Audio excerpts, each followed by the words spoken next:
Hello everyone, this is Arpita from BTS আমি creative sisters. Welcome to my video. আজ আমি তোমাদেরকে একটা ইন্টারেস্টিং ওয়ার্ক আমার শেয়ার করব, যেটা আমার ক্লাস ওয়ার্ক ছিল, মানে অ্যাসাইনমেন্ট ছিল। তো তোমরা দেখতে পাচ্ছ এখানে আমি কফি নিচ্ছি। তো আমাদেরকে কাজ দেওয়া হয়েছিল যে ন্যাচারাল সোর্স থেকে আমাদেরকে 5 থেকে 10টা কালার কালেক্ট করতে হবে, যেটা একদম ন্যাচারাল সোর্স থেকে আসবে, যেখানে কোনো কেমিক্যালস ইউজ হবে না। তো আমি ফার্স্টে কফি থেকে নিলাম। কফি যদিও একটু মানে প্রসেসিং করা আমরা পাই, মানে ডিরেক্ট কফিটা পাই না, তবুও কফিটা আমি ইউজ করলাম।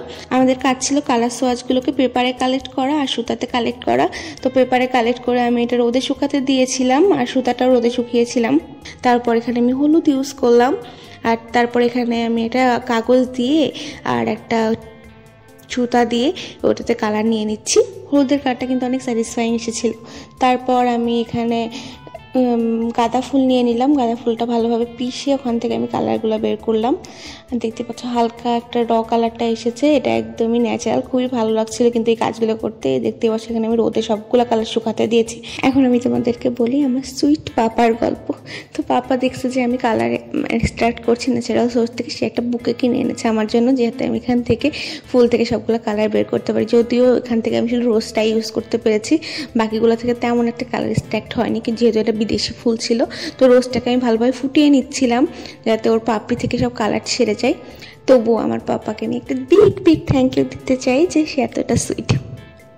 তারপর একটা গরম জলে আমি বিদেশি ফুলটা মিক্স করলাম, যদিও ভালো কালার আসেনি, কিন্তু রোজ থেকে কিন্তু অনেক ভালো কালার এসেছিল। তো রোজের সাথে আমি একটু লেমন অ্যাড করে আর একটা হালকা কালার বের করেছিলাম। তারপরে জারগুলো থেকেও আমি কালার এক্সট্রাক্ট করে ট্রাই করেছিলাম, হালকা একটা লাল এসেছিল, তেমন একটা কালার এটা থেকে আসেনি।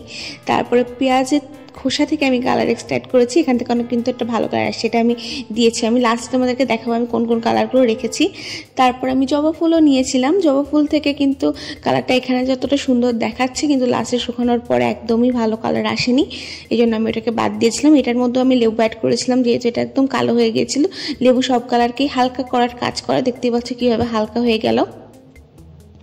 তো আমি এটাও একই প্রসেসিংয়ে নিয়েছিলাম, কিন্তু এটার কালারটা একদমই ভালো আসেনি।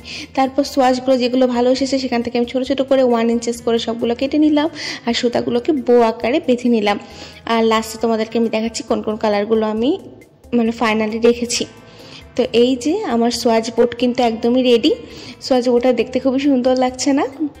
সব শেষে আমি নেচার থেকে 10টা কালার এক্সট্রাক্ট করেছিলাম। তো প্রথম কালারটা কলমি শাক থেকে, তারপরেরটা রোজ থেকে, তারপরে পেঁয়াজের খোসা থেকে, তারপরেরটা হলো সন্ধ্যা মালতি থেকে, আর নিচেরটা বেকিং সোডা, লেবু আর হলুদ দিয়ে করা, এটা আমি একটা এক্সট্রা করেছিলাম যেটা নেচার থেকে না। তারপর এটা হলো গাঁদা ফুল থেকে, তারপরে এটা চিলি পাউডার থেকে, এটা কফি থেকে, তারপর এটা টারমারিক, অ্যান্ড দেন লাল শাক। Hope you all like the video. Thank you for watching. Love you all.